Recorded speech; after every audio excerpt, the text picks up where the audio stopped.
तो निगरान वज़ीर आला खैबर पख्तूनख्वा मोहम्मद आजम खान ने हल्फ उठा लिया, ओहदे का चार्ज भी संभाल लिया। पुलिस के दस्ते ने वज़ीर आला सेक्रेटेरिएट आमद पर इन्हें गार्ड ऑफ ऑनर पेश किया। मज़ीद तफसीलात समीन जान की इस रिपोर्ट में। पख्तूनख्वा के निगरान वज़ीर आला मोहम्मद आजम खान ने हलफ उठा लिया। गवर्नर गुलाम अली ने मोहम्मद आजम खान से हलफ लिया। निगरान वज़ीर आला बहैसियत निगरान वज़ीर आला अपने फ़राइज़ की कमाहको अंजामदही के लिए ऐसे करना ज़रूरी हो। निगरान वज़ीर आला मोहम्मद आजम खान की हलफ बर्दारी तकरीब गवर्नर हाउस में हुई। हलफ बर्दारी तकरीब में सियासी शख्सियात के अलावा दीगर आला हुक्काम शरीक हुए।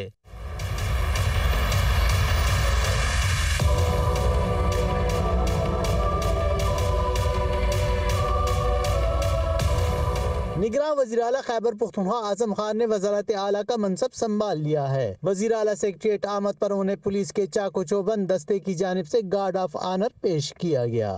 निगरान वज़ीर आला मोहम्मद आजम खान ने पेशावर यूनिवर्सिटी से LLB करने के बाद लंदन के लिंकन इन कॉलेज से बैरिस्टर की डिग्री हासिल की। तो खैबर पख्तूनख्वा में निगरान वज़ीर आला ने अपने ओहदे का हल्फ उठा लिया है, ओहदा संभाल लिया। पंजाब के निगरान वज़ीर आला का फैसला आज होगा। ओहदे के लिए 3 ब्यूरोक्रेट्स और 1 सहाफ़ी का नाम तजवीज़ किया गया है। 2013 और 2018 में भी एक सहाफ़ी को नामजद किया गया और उन्हें ही निगरान वज़ीर आला मुकर्रर किया गया। इस बार भी एक सहाफ़ी मैदान में है। माजी और हाल की नामजदगियों में क्या चीज़ें मुमासलत रखती हैं, जानते हैं इस रिपोर्ट में।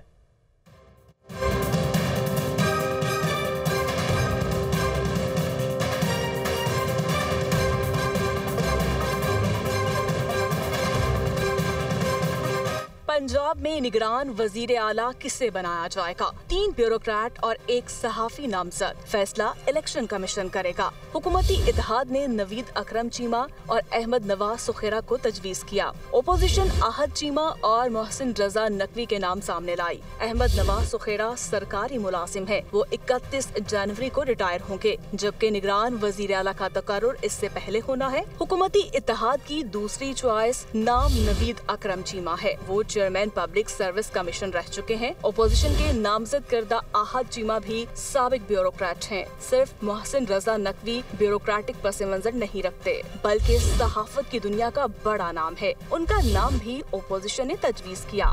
मोहसिन नकवी तमाम सियासी हलकों में कबूलियत रखते हैं। अमेरिका से आला तालीम याफ्ता है। CNN जैसे आलमी इदारों में अपनी जानदार रिपोर्टिंग से नाम कमा चुके हैं। मोहसिन नकवी सिटी ग्रुप के नाम से 6 TV चैनल्स और अखबार चलाकर अपनी इंतजामी सलाहियतें भी मनवा चुके हैं। 2013 और 2018 के आम इंतखाबात से पहले भी 2 सहाफियों को पंजाब का निगरान वजीर आला मुकर्रर किया गया था और दोनों बार मुकर्रर होने वाले अफराद के नाम ओपोजिशन ने तजवीज़ किए थे। 2013 में नजम सेठी को निगरान वजीर आला पंजाब बनाया गया। उनका नाम उस वक्त की ओपोजिशन पीपल्स पार्टी ने पेश किया। नजम सेठी सहाफत की दुनिया का जाना पहचाना नाम थे। 2018 में हसन अस्करी को निगरान वजीर आला पंजाब बनाया गया। उन्हें उस वक्त की ओपोजिशन जमात तहरीक इंसाफ ने नामजद किया। प्रोफेसर हसन अस्करी भी सहाफत में आला मुकाम रखते हैं। इस बार भी 3 ब्यूरोक्रेट और 1 सहाफी के नाम सामने है। फैसला इलेक्शन कमीशन के हाथ है। निगरान वजीर आला पंजाब कौन बनेगा, चंद घंटे बाद फैसला हो जाएगा। उधर लंदन में मियां नवाज शरीफ की ज़ेर सदारत इजलास में अहम फैसले किए गए हैं। नवाज शरीफ की वापसी इलेक्शन शेड्यूल जारी होने के फौरी बाद होगी। लंदन में मियां नवाज शरीफ की ज़ेर सदारत इजलास में फैसला किया गया कि जारहाना पॉलिसी अपनाई जाए। नवाज शरीफ की वापसी इलेक्शन शेड्यूल जारी होने के फौरी बाद होगी। नवाज शरीफ पार्लिमानी बोर्ड की सरबराही करेंगे। ये फैसला भी किया गया कि नवाज शरीफ की सजाओं के खिलाफ अदालतों में ज़ेर इल्तवा मामलात में तेजी लाई जाए। मरियम नवाज पार्टी की सीनियर लीडरशिप से मुशावरत के बाद हल्कों में भी जाएंगी। सहाफ़ी ने मियां नवाज शरीफ से सवाल किया कि खैबर पख्तूनख्वा और पंजाब के इलेक्शन आप लीड करेंगे या मरियम नवाज, जिस पर नवाज शरीफ ने यह जवाब दिया कि आपसे बहुत जल्द इस पर बात करेंगे। तो वज़ीर आज़म शहबाज शरीफ कहते हैं अवाम पर महंगाई का बोझ नहीं डालना चाहते। इमरान खान ने पाकिस्तान को खतरनाक सूरत हाल पर पहुंचाया, हमने मुल्क को संभाला दिया। जब भी इंतखाबात होंगे मुस्लिम लीग नून भारी अक्सरियत से कामयाब होगी। लाहौर से मोहम्मद यासीन की रिपोर्ट देखिए।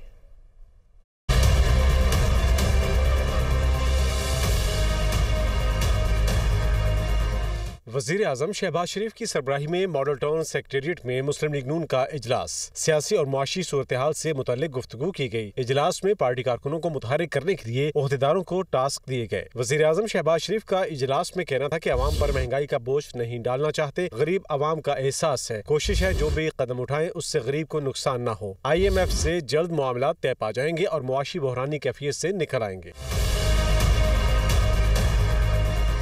शहबाज शरीफ का मजीद कहना था कि नून लीग एक मजबूत और बड़ी जमात है, इसको कोई भी खत्म न कर सका। इमरान खान ने पाकिस्तान को खतरनाक सूरत हाल पर पहुंचाया, हमने मुल्क को संभाला दिया। जब भी इंतखाबात होंगे मुस्लिम लीग नून भारी अक्सरियत से कामयाब होगी। वज़ीर आज़म शहबाज शरीफ का कहना था कि मुआशी मामलात से निमटने के लिए तमाम प्लान मौजूद हैं, हर तरह से मामलात कंट्रोल में हैं, कोई फिक्र की बात नहीं, महंगाई पर जल्द काबू पा लिया जाएगा। तो कराची डिवीजन के तमाम अजला में आटे की कीमतें कंट्रोल से बाहर हैं। कराची के रहायशों के लिए सस्ता आटा ख्वाब बन गया है। हुकूमत सिंध के बदलते हुए बयानात और कीमतें कंट्रोल न होने के बायस शहरियों को परेशानी का सामना है। कराची में आटे की फराहमी की क्या सूरत हाल है और किन कीमतों पर फरोख्त हो रही है, इस बारे में हमारे नुमाइंदगान कराची के मुख्तलिफ मकामात से हमारे साथ मौजूद हैं। उनसे तमाम तर हालात के बारे में जानेंगे। सबसे पहले फरवा, आपके पास आएंगे। आटे की कीमतें हुकूमती दावों के बिल्कुल बरक्स है, क्या देख रही हैं? जी बिल्कुल, सिंध हुकूमत की जानिब से आटे की कीमतों में कमी के बाद आटा 150 से 95 रुपये किलो हो गया, लेकिन क्या ये जनरल स्टोर्स पे उसी कीमत में मिल रहा है या नहीं, इस हवाले से पता करेंगे। इस वक्त हम ज़िला साउथ में मौजूद हैं। कई स्टोर ज़िला साउथ के हमने पूछे, उधर आटे की कीमतों के हवाले से भी पूछा। इस वक्त भी हम एक स्टोर में मौजूद हैं, यहाँ क्या कीमत है आटे की, उस हवाले से बात करेंगे कि क्या कीमत है आटे की। आज जो क्वालिटी इनकी बची है वो क्वालिटी पहले वाली नहीं है, जो 2-4 महीने पहले थी जब नॉर्मली 1000 में मिलता था। अब यही आटा आप रोटी पकाएंगे तो उसमें काफ़ी फ़र्क है। चेक एंड बैलेंस होना चाहिए।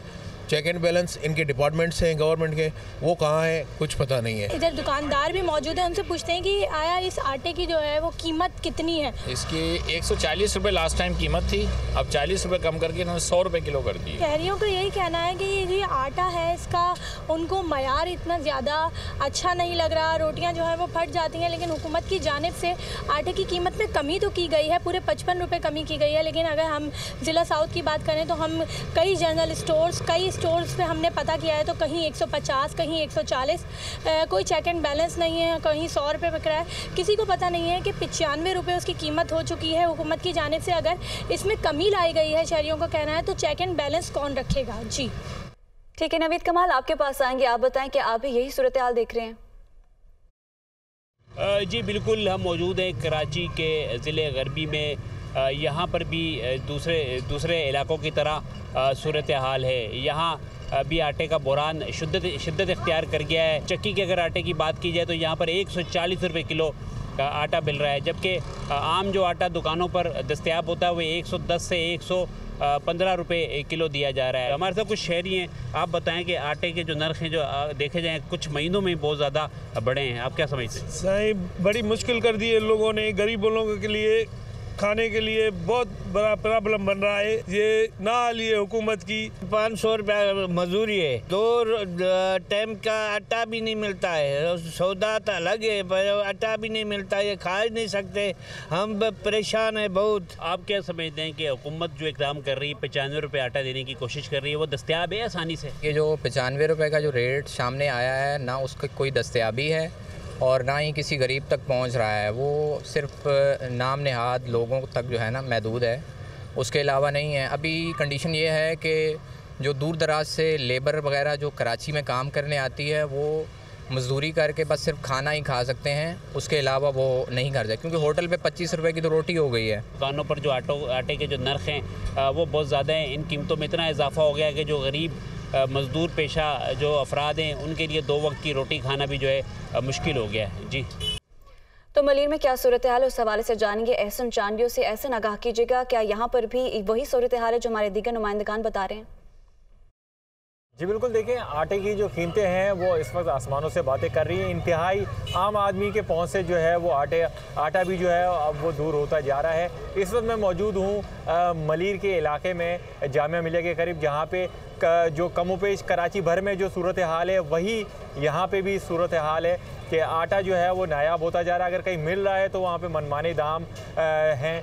यहाँ पे जो यूटिलिटी स्टोर आप मेरे अकब की तरफ भी आप दे सकते हैं कि वहाँ पे जो मिल रहा है हुकूमती सब्सिडी के बाद जो वो मिल रहा है वो उसके 68 पर केजी के जो है वो रेट है। जो दुकानों की बात करें तो वहाँ पे हमें 95 से 100 रुपये तक का जो है वो रेट मिल रहा है। जो हुकूमती अहकामात हैं उसके बाद जो है वो 95 का मिलना चाहिए, लेकिन जब हम दुकानों पे जाते हैं, आम आदमी जाता है तो वहाँ पे 125, 130, 135 इस तरह हर दुकान पे जो है वो मनमाने मुख्तलिफ रेट जो हैं वो मौजूद हैं। तो इनका ये कहना है हुकूमती नुमाइंदों से खुदा रहा इस मसले पर देखा जाए, आम आदमी की जो बुनियादी ज़रूरियात हैं, खाने पीने की अशिया हैं, उनका ख़ास तौर पर ख़ास ख्याल रखा जाए ताकि आम आदमी जो है वो आटा जो है वो ख़रीद सके। जी तो लोग परेशान हैं। जिला कुरंगी की सूरत हाल जान लेते हैं बिलाल नसीर से। बिलाल, आगाह कीजिएगा।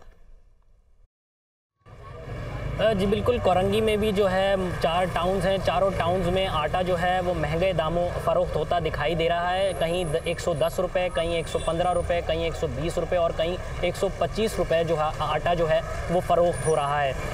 शहरी जो हैं वो महंगे दामों आटा ख़रीदने पर मजबूर है। हमारी बात हुई है शहरियों से, उनका कहना है कि महंगे दामों आटा जो है ख़रीद रहे हैं और काफ़ी ज़्यादा डिफरेंस जो है पैसों में आ गया है। लोग पहले निर्ख क्या होते थे उसमें मिलजुल कर चलता था, लेकिन अब ज़्यादा निर्ख दुकानदारों ने बढ़ा दिए हैं जिससे काफ़ी दुश्वारी हो रही है। शहरी भी कहते हैं कि कभी इन इलाकों में क्रैकडाउन होता दिखाई नहीं दिया, कभी कभार जो है इंतज़ामिया मुतहर्रिक होती है लेकिन उसके बाद वो दोबारा जो है गायब हो जाती है। इस वक्त भी ऑन ग्राउंड जो है कोरंगी के मुख्तलिफ इलाकों में जो है आटा महंगे दामों फ़रोख्त हो रहा है और शहरी जो है महंगे दामों आटा ख़रीदने पर मजबूर हैं। जी तो इसी तरह जिला बस्ती में भी आटा 150 से 160 रुपये फ़ी किलो तक जा पहुंचा है। मुनिस, आप बताइएगा क्या सूरत हाल देख रहे हैं? देखिए, बिल्कुल महंगाई एक ऐसा फैक्टर है जिसने तमाम ही शहरियों को परेशान किया हुआ है और ख़ास तौर पे जो बुनियादी अशिया ज़रूरियाँ जिसमें आटा सबसे अहम तरीन अशिया है उसकी कीमतें कम होने का नाम नहीं ले रही। मैं इस वक्त आपको रिपोर्ट कर रहा हूँ ज़िला बस्ती से और यहाँ पर भी जो शहर के मुख्तलिफ इलाके हैं सूरत हाल वही नज़र आ रही है। जो आटे की कीमतें हैं 150, 155 और 160 रुपये तक फ़ी किलो कीमत में यहाँ पर दस्तयाब है। हुकूमत की जानिब से ये दावा किया गया था और ये वादा किया गया था आवाम से कि ना सिर्फ रेट्स कम किए जाएंगे, वाफिर मकदार में स्टॉक्स को जो है मार्केट में लाया जाएगा, बल्कि ये चेक एंड बैलेंस भी रखा जाएगा कि रेट्स जो हैं उन पर हुकूमती रेट्स पर मिल सके। लेकिन यहाँ पर हमारे साथ कुछ लोग मौजूद हैं, इनसे मालूम कर लेते हैं। सर, आप क्या कहेंगे, आटे की आप भी ख़रीदारी करते रहे हैं, क्या सूरत हाल नज़र आ रही है? जनाब, सूरत हाल तो ख़राब से ख़राब तर होती जा रही है। महंगाई इतनी हो गई है कि जिसकी कोई इंतहा नहीं है। आटा पहले 100 रुपये तक का मिल जाया करता था किलो, अभी जो है 160 रुपये, 150 रुपये किलो चल रहा है। मखसूस बाज़ारों के अंदर ट्रक पहुँचाए जा रहे हैं सिंध गवर्नमेंट की तरफ से। हज़ारों लोग लाइन में लगे हुए, करोड़ों की आबादी है, कैसे पूरा कर सकेंगे? और दुकानों का ये हिसाब है महंगा ख़रीदा सस्ता कैसे दे दें? हाँ, सस्ता ख़रीदा महंगा हो गया तो भाई रेट बढ़ गए, तो इस वजह से लोग 1 किलो का साशे ख़रीदने पर मजबूर है आटे का। देखिए, सूरत हाल इंतहाई मुश्किल नज़र आती है क्योंकि जो बड़ी तादाद में शहरी हैं वो किसी भी इलाके में चले जाएं, वहाँ पे आटा जो चक्कियाँ हैं वहाँ पे कम कीमत पे फ़रोख्त नहीं किया जा रहा और हुकूमत की जो कमेटियाँ हैं या हुकूमत के जो अहकामात हैं उन पर अमल होता नज़र नहीं आता। प्राइस की जो कमेटियाँ हैं उनको कंट्रोल करने की वो किसी तौर पर फ़ाल नज़र नहीं आ रही। जी तो आटे की कीमतें हुकूमती दामों के बिल्कुल बरक्स हैं। जिला शर्की की क्या सूरत हाल है, सना फातिमा आपसे जानेंगे, बताइएगा। मैं इस वक्त डिस्ट्रिक्ट ईस्ट में मौजूद हूँ और शहर के दीगर अज़ला की तरह यहाँ पर भी हमें सस्ता आटा नज़र नहीं आता। हुकूमत की तरफ से, सूबाई हुकूमत की तरफ से बारहा दावे और ऐलानात तो किए गए हैं आटे की प्राइस को कंट्रोल करने के लिए, लेकिन जो आटे की प्राइस उनकी तरफ से अनाउंस की गई है जो 95 रुपये फ़ी किलो है, वो आटा हमें कहीं भी दस्तयाब नज़र नहीं आता। लाइन्स एरिया में मैं मौजूद हूँ, यहाँ पर मेहनत कशों की एक बड़ी तादाद रिहाइश पजीर है और आटे एक बेसिक नेसेसिटी ऑफ लाइफ है, खुरोनोश की बेसिक शय है और इसकी प्राइस बढ़ने से जो है पूरा बजट जो घरों का है वो आउट हो जाता है। मेहनत कशों का पूरा बजट जो वो अपनी तनख्वाह से और रोज़मर्रा की आमदनी से जिस तरह से वो अपने बोथ हैंड्स को वो मीट करने की कोशिश करते हैं, वो यहाँ पर जो है लोगों के लिए काफ़ी ज़्यादा मुश्किल हो गया है। लोगों से हमारी जो बातचीत हुई है उनका यही कहना है कि कोई फल फ्रूट सब्जियां तो बहुत दूर की बात जब आटा ही गरीब की पहुंच से दूर हो जाएगा तो वो किस तरह से अपने बच्चों का पेट पालेगा और किस तरह से वो ज़िंदगी की गाड़ी को खींचे, क्योंकि आटा उन्हें फेयर प्राइस पे दस्तयाब नहीं है जो हुकूमत के ऐलान करता है। इसी वजह से वो लोग भी जो है कम प्राइस में पराठे, रोटी और ब्रेड वगैरह नहीं बेच सकते। जब आटा उनको हुकूमत के ऐलान करदा प्राइस पे मैसर होगा तभी वो रोटी की प्राइस को भी कंट्रोल में रख सकते हैं। ठीक है, शहबाज खान आपके पास आएंगे, बताएगा कि जिला केमाड़ी की क्या सूरत हाल है, यहाँ आटे की फ़ी किलो कीमत क्या है? जी बिल्कुल, हुकूमत सिंध की जानिब से 95 रुपये फ़ी किलो आटा फराम करने का वादा किया गया था आवाम से, लेकिन अब भी जो है हम देख रहे हैं कि मुख्तलिफ इलाके हैं डिस्ट्रिक्ट केमाड़ी के जहाँ पर आटा, चक्की का आटा 150 रुपये किलो और जो ब्रांडेड आटा है वो 110 रुपये किलो जो है वो फ़रोख्त हो रहा है। डिस्ट्रिक्ट केमाड़ी है जिसकी आबादी की अगर हम बात करें तकरीबन 1.5 करोड़ से ज़ायद की यहाँ पे आबादी है और ज़्यादातर यहाँ पर जो लोग हैं वो मिडिल क्लास और लोअर क्लास तबके से जो है वो ताल्लुक़ रखते हैं। मज़दूर पेशा अफराद हैं जिनकी यौमिया दिहाड़ी की अगर हम बात करें तो वो ही सिर्फ जो है 400 से 500 रुपये है, जिसमें अगर 150 रुपये का वो आटा मज़दूर ख़रीदेगा 1 किलो आटा अपने घर ले जाने के लिए, तो पीछे उसके पास पैसे क्या बचेंगे सब्ज़ी ख़रीदने के लिए, दीगर घर के लवाजमात ख़रीदने के लिए। तो ऐसे में गरीब आदमी का जो है गुजारा मुश्किल हो गया है। ताहम साथ ही साथ जो सस्ता आटे के हवाले से एक स्कीम गवर्नमेंट की तरफ से शुरू की गई थी, जो आटे के ट्रक आ रहे थे तकरीबन 650 रुपये का 10 किलो का जो बोरा था, उस हवाले से भी जो आवाम का कहना है कि जो उनको आटा फराम किया जा रहा है वो गैर मियारी है, उसके अंदर ज़्यादा जो है वो भूसी है और आटा जो है उसके अंदर कम है, जिसकी वजह से उसकी रोटी भी सही से नहीं पक पाती। जो 2 वक्त की रोटी खाते थे अब वो 1 वक्त की रोटी खाने पर मजबूर हो गए हैं, चूँकि आटा जो है वो 150 रुपये किलो फ़रोख्त हो रहा है शहर के मुख्तलिफ इलाकों में। जी तो नाज़रीन, शहर के मुख्तलिफ इलाकों से हमारे नुमाइंदगान हमारे साथ मौजूद थे, उन्होंने हमें आगाह किया कि सूरत हाल क्या है। आवाम को सस्ता आटा नहीं मिल रहा है, जबकि दूसरी जानिब से हुकूमत की बात की जाए तो बयानात बदल रहे हैं। पहले कीमत 95 रुपये फ़ी किलो मुकर्रर की गई, जो अब 105 रुपये फ़ी किलो तक जा पहुँची है।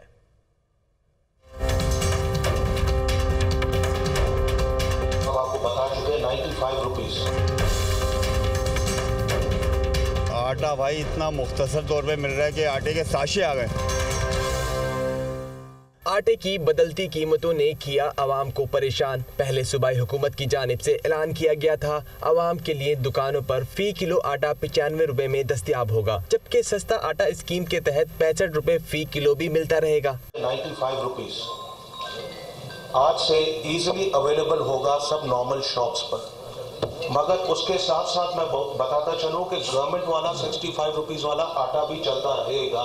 160 से हम इसको 95 पर ला रहे हैं नॉर्मल मार्केट को। फिर कहा गया ये कीमत रिटेलर्स के लिए है। बढ़ते बढ़ते सरकारी कीमत 105 रुपए फ़ी किलो पर जा पहुंची। 150, 160 और 170 रुपए किलो तक मिल रहा है आटा, लाइन लगकर मिल रहा है। बहुत मुश्किल है और आटा तो मिल ही नहीं रहा है, अगर मिल भी रहा है तो बहुत रश है और बहुत मुश्किल है, आटा महंगा मिल रहा है। आटा जो है नॉर्मली 140 या उससे भी ऊपर ही चल रहा है अभी भी। तो गवर्नमेंट के रेट तो आए हैं मगर उस पर अभी किसी ने अमल नहीं करवाया है, तो वही आटा जो चलता हुआ आ रहा है 140, 145, 150 इसी रेट पे अवेलेबल है। दिन ब दिन आटे की बदलती कीमतें। आम दुकानों पर आटे की कीमतें आसमान से बातें कर रही हैं। चक्की का आटा 140 रुपए से 150 रुपए फ़ी किलो मिल रहा है। आवाम सस्ता आटा खरीदने के लिए रुल गए। तो कराची के अवाम तो सस्ता आटा नहीं मिल रहा, लेकिन खैबर पख्तूनख्वा के ज़िला टांक में आटे का बहरान है। आटे का 20 किलो का थैला 3000 रुपये में फ़रोख्त हो रहा है। सूरत हाल क्या है बता रहे हैं टांक में मौजूद दुनिया न्यूज़ के नुमाइंदा अमानुल्लाह मरवत। खैबर पख्तूनख्वा के ज़िला टांक में आटे का शदीद बहरान है। यहाँ मैं आपको ये बताता चलूँ कि ज़िला टांक में 20 किलो का आटे का थैला 3000 रुपये मिल रहा है, जबकि सरकारी आटा भी आवाम की पहुंच से दूर है। इस वक्त मेरे साथ मौजूद हैं यहाँ के शहरी, इस हवाले उनसे जानना चाहते हैं कि वो क्या कहना चाहते हैं। जी यहाँ पर हम इस वक्त आटे के पॉइंट पे मौजूद हैं और बाज़ार मार्केट में जो आटा है वो तकरीबन 20 किलो 2500 से लेकर 3000 तक मिलता है, लेकिन यहाँ सरकारी आटा जो है वो 1300 भी मिलता है, लेकिन इतनी शदीद शार्टेज है, उनकी कमी है, पॉइंट की भी कमी है और आटे की भी कमी है, और हफ्ते में एक दिन एक पॉइंट को एक दिन आटा देता है। इस वजह से ये रश बना हुआ है और तकरीबन आटे का जो हुसूल है वो नामुमकिन दिखाई देता है। इसलिए हम दरख्वास्त करते हैं हुकूमत से कि आटे के पाउंड बढ़ा दिया जाए और कोटा भी बढ़ा दिया जाए। अच्छा जी, जैसा कि इन्होंने बताया कि आटे का बहरान और शिद्दत इख्तियार कर गया है और शहरियों को आटे के हसूल में शदीद मुश्किलात का सामना है। हुकूमत को चाहिए कि आटे के बहरान पर काबू पाने के लिए इक़दाम उठाए। जी, मुल्क में डॉलर की शदीद किल्लत के बाद दरामदात के लिए अहम दस्तावेज लेटर ऑफ क्रेडिट या LC का इजरा बंद कर देने से मुल्क में मौशी बहरान ने जन्म ले लिया है। LCs होती क्या है और ये बहरान है क्या, इस हवाले से ये रिपोर्ट देखिए। लेटर ऑफ क्रेडिट या LCs दरामदात में इस्तेमाल होने वाला इंतहाई अहम दस्तावेज है जो बैंक जारी करता है। ये दस्तावेज बरामद करने वाली कंपनी या फर्द के लिए गारंटी होती है कि उसे अदायगी हर सूरत की जाएगी। बैरून मुल्क कंपनी बैंक की जानिब से LC को देखने के बाद ही ऑर्डर की गई अशिया रवाना करती है। पाकिस्तान में गिरते हुए ज़र मुबादला ज़खायर के बाइस हुकूमत ने गैर ज़रूरी दरामदात पर पाबंदी लगाई और बैंकों को LCs कम से कम खोलने की हिदायत की। स्टेट बैंक ने जो है उस पर रिस्ट्रिक्शंस लगाई हुई हैं कि LCs खोलें तो कम खोलें, और ताकि क्योंकि एक फॉर्म ऑफ गारंटी है तो अगर वो आप गारंटी दे देते हैं तो आप you are bound to make the payment. तो उसमें जो है अगर सपोज़ करें आपके पास 100 रुपये हैं और आपने 200 रुपये की गारंटी दे दी तो 100 की तो आप पेमेंट कर देंगे, दूसरे 100 रुपये आप कैसे पे करेंगे। हुकूमत की जानिब से LCs पर पाबंदी बगैर किसी ठोस मनसूबाबंदी के तहत लगाई गई, जिसके बाइस सनतों के अहम खाम माल की दरामदात पर भी गैर एलानिया पाबंदी लगा दी गई। नतीजतन मुल्क भर में बहरानी कैफियत पैदा हो गई। ये क्राइसिस डॉलर के नॉन अवेलेबिलिटी की वजह से है, जो हमारे पास मईशत के अंदर डॉलर जो अवेलेबल नहीं है स्टेट बैंक के अंदर, उसके अगेंस्ट जो हमारी शिपमेंट्स वगैरह इस टाइम पे पाकिस्तान में आ रही है उनकी क्लियरेंस नहीं हो रही। जो LCs नहीं खोल पा रही उसका इम्पैक्ट स्पेशली टेक्सटाइल इंडस्ट्री पे आ रहा है जो हमारी स्पेशली मेन इंडस्ट्री है। कारोबारी हलकों का कहना है कि बैंकों की जानिब से दरामदी माल पर डॉलर्स की अदायगी न होने के बाइस बंदरगाहों पर हजारों कंटेनर्स फंस चुके हैं। अब दरामद कुनंदगान को डैमरेज की मद में भी लाखों डॉलर्स अदा करने होंगे। मालका को हसार बारी और गलियात में चौथे रोज भी बर्फबारी का सिलसिला वक्फे से जारी है। सूरत हाल बता रहे हैं हमारे नुमाइंदे मोहम्मद आफाक अब्बासी। जी बिल्कुल, मैं इस वक्त मुल्क के मारूफ सियाती मरकज़ गलियात में मौजूद हूँ, जहाँ पर आज चौथे रोज़ भी वक्फे के साथ बर्फबारी का सिलसिला जारी है। इस वक्त भी हल्की स्नोफॉल हो रही है और गुज़श्ता रात और गुज़श्ता 4 दिनों के दौरान गलियात की जितनी भी बलाई चोटियाँ हैं, जिनमें अयूबिया, नथिया गली, खानसपुर, छंगला गली, खैरा गली और बाड़ियाँ शामिल है, यहाँ पर तकरीबन 10 इंच से 1 फुट तक बर्फबारी हो चुकी है और ये सिलसिला वक्फे से जारी है। जबकि कुसारों की मलका मरी में तकरीबन 3 इंच के स्नोफॉल हुई है। वीकेंड है और वीकेंड पर मुल्क के दूर अरसे सियाहों की भी एक गैर मामूली तादाद ने गलियात और मरी के सियाती मराकज़ का रुख कर रखा है और यहाँ पर आकर ताहद निगाह जो ये एक खूबसूरत नरम गुदाज कारपेट बिछा हुआ है, खूबसूरत सफ़ेद, इसको देख कर उनकी खुशियाँ दुबाला हो गई हैं और वो खुशी से निहाल हो गए हैं। जबकि उधर महकमा मौसमियात का ये कहना है कि बर्फबारी का ये सिलसिला वक्फे के साथ अगले चंद दिन तक जारी रह सकता है। जबकि जितने भी इंतज़ामी अदारे हैं, जिनमें गलियात पुलिस, रेस्क्यू 1122, GDA और दीगर तमाम इंतज़ामी अदारे हमादन मसरूफ़ हैं सियाहों को फैसिलिटेट करने में। वज़ीर इत्तलात मरियम औरंगज़ेब का कहना है कि इत्तेहादी हुकूमत ने माफिया और बड़े बड़े डाकुओं से मुल्क को पाक किया। इमरान खान की हुकूमत 4 सालों में सियासी मुखालिफिन पर इल्ज़ामात साबित क्यों ना कर सकी। वज़ीर इत्तलात मरियम औरंगज़ेब ने एक बयान में कहा कि सिर्फ चोर चोर कहने से बात नहीं बनेगी, इल्ज़ामात को साबित करना पड़ेगा। 4 साल तमाम ताकत होने के बावजूद एक भी इल्ज़ाम साबित नहीं हुआ। नैब चेयरमैन को ब्लैकमेल करके सियासी मुखालिफिन को जेलों में डाला गया। पाकिस्तान की तमाम अदालतों ने आपके इल्ज़ामात को रद्दी की टोकरी में फेंका है। इंग्लैंड की नेशनल क्राइम एजेंसी और बरतानवी अदालत ने भी आपके इल्ज़ामात मुस्तरद किए।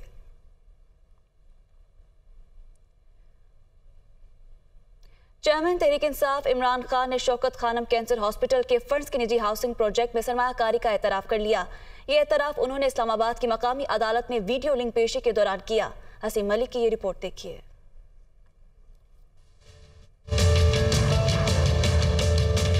शौकत खानम कैंसर अस्पताल के फंड से निजी हाउसिंग प्रोजेक्ट में सरमायाकारी की। चेयरमैन तहरीक इंसाफ इमरान खान ने अदालत के रूबरू बड़ा एतराफ़ कर लिया। इस्लामाबाद के एडिशनल सेशन जज की अदालत में इमरान खान की जानिब से वफाकी वजीर ख्वाजा आसिफ के खिलाफ 10 अरब रुपए हर्जाना केस की समाअत हुई। इमरान खान लाहौर से वीडियो लिंक के जरिए पेश हुए। ख्वाजा आसिफ के वकील ने इमरान खान से शौकत खानम के फंड्स की हाउसिंग प्रोजेक्ट में सरमायाकारी से मुतल्लिक सवालात किए। इमरान खान ने सरमायाकारी का एतराफ करते हुए कहा, शौकत खानम के बोर्ड ऑफ गवर्नर्स की जानिब से मुझे हाउसिंग मंसूबे में सरमायाकारी के हवाले से बताया गया था, लेकिन हाउसिंग प्रोजेक्ट का नाम याद नहीं। वकील के इस्तफसार पर इमरान खान ने कहा कि ये भी याद नहीं हॉस्पिटल बोर्ड की तरफ से तहरीरी तौर पर आगाह किया गया था या नहीं। बोर्ड मेंबर की जानिब से $30 लाख वापस जमा कराने के बाद मामला खत्म हो गया। ख्वाजा आसिफ के वकील ने कहा कि मामला खत्म नहीं, वहीं से शुरू होता है। 3 मिलियन की सरमायाकारी की गई तो डॉलर का रेट 60 रुपए था, जब वापस आए तो 102 रुपए था। ख्वाजा आसिफ के वकील की जानिब से इमरान खान पर जिरा आइंदा समाअत पर भी जारी रहेगी। तहरीक इंसाफ की क़यादत ने पंजाब और खैबर पख्तूनख्वा असम्बली के लिए टिकट्स की तकसीम के लिए मुशावरत का आगाज़ कर दिया है। साबिक स्पीकर कौमी असम्बली असद कैसर ने लाहौर में इमरान खान से अहम मुलाकात की। इस मुलाकात में सूबाई असम्बलियों की तहलील के बाद की सूरत हाल पर तबादला ख्याल किया गया। खैबर पख्तूनख्वा में टिकट्स की तकसीम के हवाले से लाहे अमल पर मुशावरत हुई। इमरान खान ने सूबाई तंजीम के अहदेदारान को जल्द शॉर्ट लिस्टिंग मुकम्मल करने की हिदायत की है। चेयरमैन तहरीक इंसाफ इमरान खान का कहना है कि आइंदा इंतखाबात के लिए टिकट्स का फैसला वो खुद करेंगे। टिकट सिर्फ उन उम्मीदवारों को दिए जाएंगे जो PTI के साथ मुखलिस होंगे।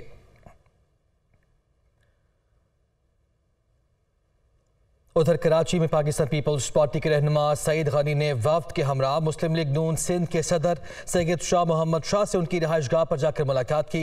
इस मौके पर सईद गनी ने कहा कि जमात इस्लामी को सोचना चाहिए जिस पार्टी की अक्सरियत है मेयर उसी का होना चाहिए। तफसील के लिए ये रिपोर्ट। इंशाअल्लाह ताला PMLN की सपोर्ट होगी। हमारी बातचीत चल रही है, बातचीत रहेगी। मुलाकात के बाद मुश्तरका प्रेस कॉन्फ्रेंस करते हुए पीपल्स पार्टी कराची के सदर सईद गनी ने कहा कि मुस्लिम लीग नून सिंध के सदर से बड़े खुशगवार माहौल में बात हुई। उन्होंने यकीन दिलाया कि वो कराची का मेयर बनाने के लिए पीपल्स पार्टी के साथ हैं। सईद गनी ने कहा, जमात इस्लामी और PP के दरमियान कोई डेडलॉक नहीं। उन्होंने ख्वाहिश की कि मेयर उनका हो, हमने भी कहा कि मेयर पीपल्स पार्टी का हो। इंशाअल्लाह ताला PMLN की सपोर्ट होगी और उसके बाद बाकी जो कुछ चेयरमैन जो मुंतखब हुए हैं दीगर जमातों के प्लेटफॉर्म से, उनसे भी हम रब्ता करेंगे और उनकी भी सपोर्ट लेने की कोशिश करेंगे। और फिर मेयर कराची का जो इंतखाब होगा उसमें फिर हम मुकाबले में जाएंगे, देखें हमारे सामने कौन आता है।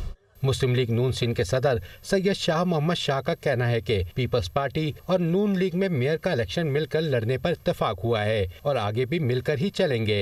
हमारी बातचीत चल रही है, बातचीत रहेगी, लेकिन हम कामयाब हो गए बातचीत पे, नतीजे पर पहुंच चुके हैं। नतीजा हमें ये मेयर के इलेक्शन इकट्ठे लड़ेंगे इंशाल्लाह। मेयर के इलेक्शन PMLN और पाकिस्तान पीपल्स पार्टी और जो PTM के दूसरी जमायतें मिलके इकट्ठे लड़ेंगे।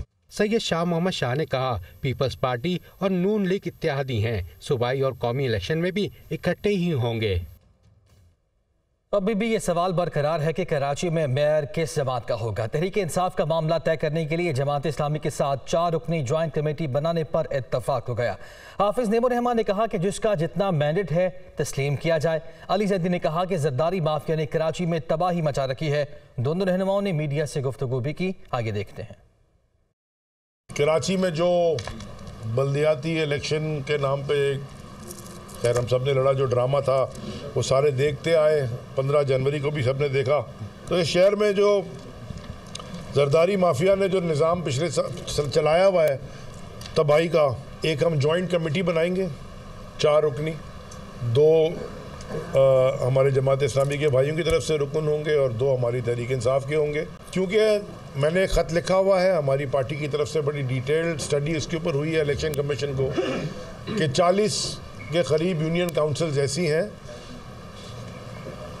जिसमें हम समझते हैं कि हमारे मैंडेट को चुराया गया। हमारी पार्टी में इतना हौसला है कि हम उनको मुबारकबाद भी देते और उनसे ये कहते कि भाई हम आपके साथ जाएं ना जाएं, आप मेयर बनाएं। उनकी पोजीशन नहीं है नंबर 1, ये बात एक हकीकत है। हल्काबंदियाँ जिस तरह की हुई हैं, हमें भी शदीद एतराज़ात, तहफ़्फ़ुज़ात, लेकिन हमें मालूम था कि इसको बुनियाद बनाकर ये 10 साल भी इलेक्शन नहीं कराएं, तो इसलिए इलेक्शन होना बहुत ज़रूरी था। जब फॉर्म 11 मिल गए तो जो नतीजा फॉर्म 11 के मुताबिक उसको बदलना शुरू कर दिया। लोगों ने हम पर एतमाद किया वोट डाल दिया, अब हम कहें कि साहब अब तो जो होना था हो गया, हम तो कुछ नहीं कर सकते। तो इस मैंडेट का तहफ़्फ़ुज़ भी हमारी जिम्मेदारी है। हम कोशिश करेंगे कि ज़्यादा से ज़्यादा जो चीज़ें हमसे धांधली के ज़रिए ले ली गई हैं वो वापस मिल जाएँ।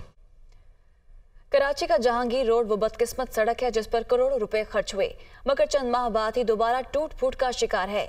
वहां मौजूद है दुनिया न्यूज़ के नुमाइंदे फैसल खान, उनसे मजीद जानेंगे। फैसल, आगाह कीजिएगा।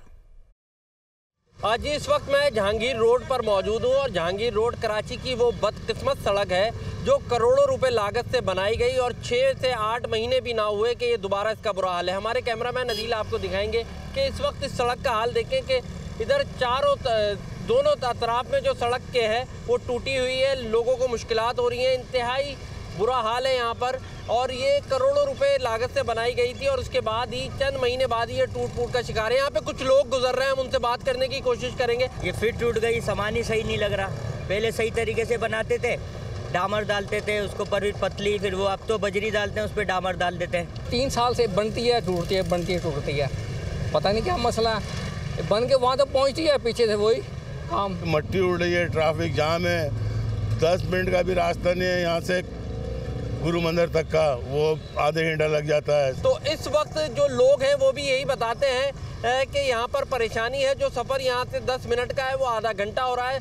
धूल मट्टी जो इनको सांस का मसला हो रहा है और दीगर जो मुश्किलात हैं उसमें सबसे बड़ा मसला ये है कि यहाँ पर जो भी सफ़र करता है मरीज़ यहाँ से गुजर ही नहीं सकता क्योंकि सड़क का बुरा हाल है और लोग काफ़ी परेशान हैं। जी, लाहौर से खबर शामिल करते हैं। सियासी कशीदगी के बाइस ज़िले इंतजामिया और नान रोटी एसोसिएशन में डेड लॉक बरकरार है। तंदूरों पर रोटी की कीमत में आज खुद 2 रुपये का इजाफा कर दिया गया है। ऐसे में परेशानी जो है वो आवाम के लिए है। रोटी अब 14 के बजाय 16 रुपये में फ़रोख्त होने लगी है। मुतादिद तंदूरों पर रोटी 18 रुपये में भी फ़रोख्त की जा रही है। ज़िले इंतजामिया ने रोटी की कीमतों में इजाफे का ताहाल नोटिफिकेशन जारी नहीं किया है। इस बारे में जान लेते हैं, हमारे नुमाइंदे जाहिद आबिद हमारे साथ मौजूद हैं। जाहिद, बताएगा नोटिफिकेशन कब तक जारी हो जाएगा और डेडलॉक कहां पे बरकरार है? जी बिल्कुल, लाहौर शहर में गुज़श्ता चंद हफ्ते से ये सिलसिला चल रहा है जिसमें नॉन रोटी एसोसिएशन की जानब से ये मुतालबा किया जा रहा है कि हमारी कीमतों में इजाफा किया जाए। और इसमें ख़ास तौर पर उन्होंने जो पहले से तजवीज़ दे रखी है उसमें रोटी की कीमत में 11 रुपये इजाफे और नान की कीमत में भी 11 रुपये इजाफे का मुतालबा किया हुआ है। और उनका कहना है कि 14 रुपये से बढ़ा के रोटी 25 रुपये और नान 24 रुपये से बढ़ाकर 35 रुपये तक किया जाए। ताहम इस सिलसिले में अभी तक ज़िला इंतज़ामिया ने कोई हतमी फैसला नहीं किया जिसकी वजह से पुरानी कीमतें ही जारी हैं। लेकिन 2 रोज़ कबल तंदूर मालकान एसोसिएशन की जानब से ये ऐलान कर दिया गया कि वो कीमतों में बतदरीज इजाफा शुरू कर रहे हैं और आज से रोटी की कीमत में 2 रुपये का इजाफे का उनकी जानब से ऐलान किया गया, जिसके बाद 14 रुपये से बढ़ाकर सादा रोटी की कीमत 16 रुपये। अच्छा जाहिद, आज खुद कीमतें बढ़ा दी गई हैं। एक तो ये भी बताइएगा कि प्राइस कंट्रोल कमेटियां जो थी वो कहाँ पे हैं, वो मुतहरिक क्यों नहीं है, और दूसरा कीमतों में तो कमी हुई है तो फिर ये इजाफा क्यों? जी बिल्कुल, आटे और गंदम की कीमत में जो मुसलसल तेजी थी उसमें थोड़ा सा ठहराव जरूर आया है, लेकिन इसके बावजूद कीमतों में इजाफा ही देखा गया है। इस वक्त जो प्राइस कंट्रोल कमेटियां, आज चूंकि ऐलान किया गया था एसोसिएशन की जानब से जिस पर अमल दरामद आज से शुरू किया गया है और मनमानी कीमत ली जा रही है। सिर्फ 2 रुपये नहीं बल्कि बाज़ जगह पर 4 रुपये तक इजाफी कीमत रोटी की वसूल की जा रही है, जबकि नान भी जो कि 24 से 25 रुपये तक फरोख्त हो रहा था वो भी अब 28 से 30 रुपये तक फरोख्त हो रहा है। और बाज़ होटल मालकान का कहना है कि एसोसिएशन और हुकूमत के दरमियान इस किस्म की बात तय पा चुकी है कि बाकायदा ऐलान नहीं किया जाएगा। जो कीमतें बढ़ा सकते हैं, जितनी जायज़ कीमतें बढ़ानी है वो बढ़ा ली जाएं। ताहम इस सिलसिले में कोई अभी तक हतमी कार्रवाई होती हुई नजर नहीं आ रही और ज़िले इंतज़ामिया की जानब से भी कोई ऐसे इक़दाम होते हुए नजर नहीं आ रहे जिस पर मुकर्रर रोटी की कीमत को ही अमल दरामद यकीनी बनाया जाए, जिसकी वजह से अवाम यकीनन इसका खमियाजा भुगत रहे हैं। और इस वक्त पूरे शहर में रोटी और नान की यानी अवाम को कंफ्यूज छोड़ दिया गया। शुक्रिया आपका जाहिद। वज़ीर इत्तलात सिंध शर्जील मेमन सेहतियाबी के बाद अस्पताल से घर मुंतकिल हो गए हैं। गुज़िश्ता रोज़ शर्जील इनाम मेमन को दिल का दौरा पड़ने पर उन्हें अस्पताल मुंतकिल किया गया था। शर्जील मेमन के दिल की 2 शरियानें बंद थी जिनका फौरी ऑपरेशन किया गया है। तो अच्छी खबर यह है कि सेहतियाबी के बाद वो घर मुंतकिल हो गए। तफसीलात जान लेते हैं, हमारे नुमाइंदे अल्ताफ़ कोटी हमारे साथ मौजूद है। अल्ताफ़, अब उनकी सेहत कैसी है? जी, जो कल 24 घंटे अस्पताल में रहने के बाद और एक एंजियोप्लास्टी के बाद एंजियोग्राफी कराने के बाद शर्जील मेमन सेहतियाब होकर अपने घर कराची चले गए हैं और वो कराची के अंदर डॉक्टरों की निगहदाश्त में रहेंगे। घर पे शुक्रिया आपका अल्ताफ।